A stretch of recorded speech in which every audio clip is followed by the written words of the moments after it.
Assalamualaikum warahmatullahi wabarakatuh. Berjumpa lagi bersama saya Adam Ilyasin di Adam History. Pada kesempatan vlog kali ini, saya akan membahas mengenai sebuah video. Video ini adalah video ramalan Lesti. 3 tahun sebelum sekarang, Lesti sudah diramal akan terjadi keretakan hubungannya dengan Rizky Kembar. Itu mungkin yang digambarkan oleh Denny ketika meramal Lesti menggunakan kartu. Dan ternyata 3 tahun setelahnya benar-benar ternyata Lesti dan Rizky Kembar ini ternyata putus dan tidak berjodoh. Oke, lalu seperti apakah reaksi ataupun tanggapan kita sebagai umat Islam dalam menanggapi video tersebut? Oke, kita akan bahas bersama-sama.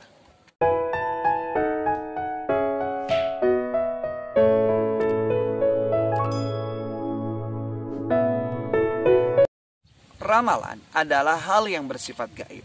Tidak ada seorang pun yang mengetahui tentang hal gaib kecuali Allah Subhanahu wa Ta'ala.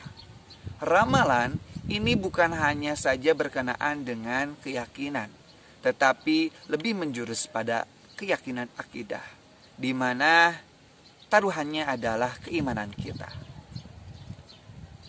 Menanggapi video hal tersebut, kita harus mengetahui dulu bahwasanya dalam akidah Islam terdapat 3 acuan hukum. Yang pertama ada hukum akal, yang kedua ada hukum syara, dan yang ketiga ada hukum adat. Hukum akal itu bersumber dari akal. Hukum syara itu bersumber dari Al-Quran dan Al-Hadis. Sedangkan hukum adat adalah ketetapan yang bersumber dari adat, kebiasaan yang selalu berulang-ulang. Nah, ramalan ini adalah termasuk dalam kategori hukum adat. Dalam artian suatu hal yang mungkin bisa terjadi, biasanya terjadi karena memang sering kejadiannya seperti itu.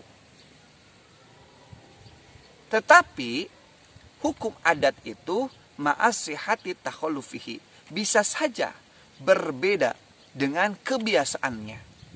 Dalam video ramalan Lesti, dia diramal bahwasanya hubungannya itu akan ada yang menyegah, yaitu seorang kakek tua, seorang yang lebih tua yang memegang tongkat. Dan kalau misalkan sabar, hubungannya akan tetap, tetapi kalau tidak sabar, hubungannya akan retak. Dan ini adalah suatu hal yang biasa. Memang sebuah hubungan itu, ya kalau misalkan hubungan itu dijalan dengan sabar, ya pasti hubungan itu akan tetap ada. Tapi kalau kita tidak sabar, tentunya hubungan itu akan sirna. Jadi kalau diramal, hubungan Lesti itu akan terus kalau sabar, dan kalau tidak sabar akan terpisah. Itu adalah hal yang sudah biasa terjadi. Hubungan itu akan tetap ada kalau kita tetap sabar. Dan kalau tidak sabar, ya hubungan itu akan hilang, akan sirna. Terus berkenaan dengan kakek tua ataupun orang yang lebih tua yang memiliki kekuasaan, digambarkan dengan tongkat itu, ya memang seperti itu. Dalam hubungan itu pasti ada restu, dan restu itu pasti datangnya dari kerabat kita, keluarga kita yang lebih tua, baik itu ayah kita ataupun paman kita, tante kita, ibu kita. Jadi itu juga adalah suatu hal yang biasa. Dan tentunya orang tua kita punya standar terhadap pasangan kita.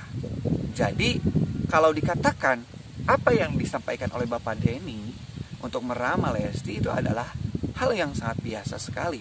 Hubungan itu tentunya kalau dijalani dengan kesabaran, pasti itu akan tetap langgeng. Tetapi kalau tidak sabar, yang ada hubungan itu akan hilang dan sirna. Nah, jadi jangan dianggap suatu hal yang aneh. Itu hanya hal yang biasa saja, ramalan yang disampaikan oleh Bapak Denny itu. Lalu bagaimana? Apakah kita harus percaya terhadap ramalan tersebut atau tidak? Nah, karena hukum adat itu bersifat sering terjadi, tetapi tetap saja mungkin saja tidak sesuai dengan kebiasaannya, maka itu terserah. Kita mempercayainya, silahkan. Tidak percaya juga ya silahkan. Seperti itu. Tetapi yang perlu kita garis bawahi, jangan sampai kita meminta diramal atau kita datang kepada seorang yang katanya jago ramal. Itu tidak boleh. Kenapa? Karena sudah dinaskan dalam hadis Rasulullah, dijelaskan, man ata arrafan fasa'alahu an syai'in. Barang siapa yang mendatangi peramal lalu bertanya tentang sesuatu, kita tanya masa depan kita, maka lam tukbal sholatu arba'ina laylah. Maka sholat kita tidak akan diterima selama 40 hari. Oleh karena itu, jangan sampai kita datang ke peramal, kita lebih baik pasrahkan kepada Allah Subhanahu wa taala. Karena kalau kita mengetahui masa depan, maka apa yang terjadi? Hidup kita akan rusak. Kita akan mabuk, kita akan sempoyongan. Analoginya seperti orang yang selalu mabuk ketika berkendaraan. Dia akan mabuk ketika ia mengetahui dia dalam perjalanan. Tetapi kalau dia, orang yang suka mabuk itu, tidak tahu ia sedang ada dalam perjalanan, maka ia akan tenang, ia tidak akan mabuk. Oleh karena itu, mari kita serahkan masa depan kita kepada Allah Subhanahu wa taala dan berhusnuzonlah bahwa segala yang akan terjadi di masa depan kita itu adalah hal yang baik untuk kita yang diberikan oleh Allah Subhanahu wa taala. Semoga bermanfaat. Billahi taufiq wal hidayah wal afu minkum. Wassalamualaikum warahmatullahi wabarakatuh.